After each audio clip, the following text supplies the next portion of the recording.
Τα τελευταία χρόνια το micromobility έχει μπει στη ζωή μας και τα ηλεκτρικά μικροοχήματα αποτελούν τη νέα πρόταση για τις αστικές μετακινήσεις. Σε αυτή την κατηγορία οχημάτων προσθέτει τώρα η Honda το νέο της e-scooter Moto Compacto, ένα ηλεκτρικό αναδιπλούμενο σκούτερ με ιδιαίτερη εμφάνιση που υπόσχεται να κάνει τις βόλτες σας στην πόλη πιο όμορφες και εύκολες.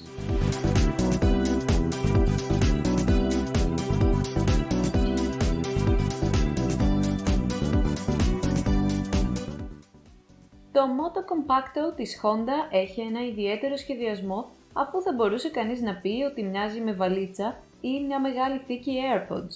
Ζυγίζει περίπου 19 κιλά, με τελική ταχύτητα περίπου 25 χιλιόμετρα την ώρα και μέγιστη αυτονομία τα 20 χιλιόμετρα. Το ιδιαίτερο τετράγωνο δίτροχο έχει σχεδιαστεί για να ανταποκρίνεται στη νέα πραγματικότητα της αστικής μετακίνησης.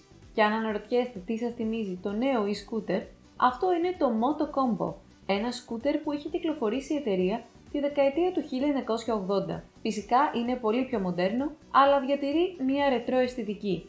Οι λαβές στο τιμόνι και το κάθισμα είναι στο χρώμα του καφεδέρματος και η ενσωματωμένη οθόνη LED φαίνεται αρκετά απλοποιημένη και ευανάγνωστη. Η συνδεσιμότητα Bluetooth σας επιτρέπει να συνδεθείτε με μια έξυπνη εφαρμογή τηλεφώνου, όπου μπορείτε να προσαρμόσετε ακόμη περισσότερες ρυθμίσεις. Το Moto Compacto της Honda μπορεί να φορτιστεί πλήρως σε 3,5 ώρες. Οι πωλήσεις ηλεκτρικών ποδηλάτων και σκούτερ αυξάνονται συνεχώς και αρκετές χώρες προσφέρουν επιδοτήσεις για να απομακρύνουν τους ανθρώπους από τα αυτοκίνητα και να τους κάνουν να στραφούν σε πιο βιώσιμες λύσεις μετακίνησης. Αν και το Moto Compacto φαίνεται λίγο περίεργο, έχει πολλά να προσφέρει ως ηλεκτρικό σκούτερ. Ο σχεδιασμός του είναι διαφορετικός, προσθέτοντας μια διάσταση διασκέδασης στην καθημερινή μετακίνηση.